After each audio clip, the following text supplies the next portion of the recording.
আমাদের জীবনে অনেক সময় মনে হয় যে আসলে আমরা লাইফে কি করতেছি, কোথায় আছি, সামনে কি করব, কিছুই বুঝতে পারতেছি না।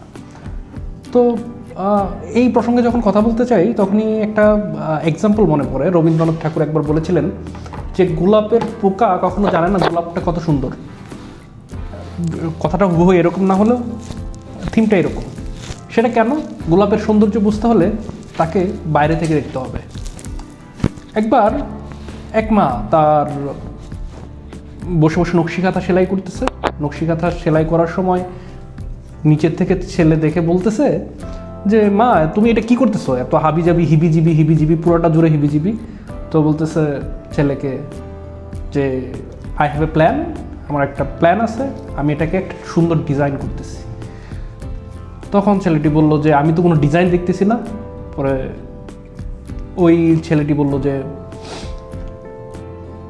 ঠিক আছে তুমি শেষ করো তারপরে দেখি। যখন মা এটির পুরো ডিজাইনটা শেষ করলো তারপরে উপর থেকে দেখে যে কত মানুষের ছবি, কত ধান ক্ষেতের ছবি, পালকির ছবি, কত সুন্দর একটি ডিজাইন। কিন্তু যখন ইনকমপ্লিট থাকে, যখন অর্ধেক থাকে, বা যখন খুব কাছে থেকে ওই নকশি কাঁথাটাই যখন গায়ে দিয়ে ঘুমানো হয় তখন কিন্তু বোঝা যায় না আসলে ডিজাইনটা কত সুন্দর। ডিজাইনটা দেখতে হলে একটু উপর থেকে দেখতে হয়, একটু বাইরে থেকে দেখতে হয়।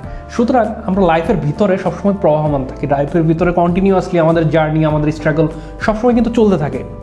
আর এই জন্যই আমরা বুঝতে পারি না আসলে জীবনটা কত সুন্দর, প্রত্যেকটা মুমেন্ট কত সুন্দর।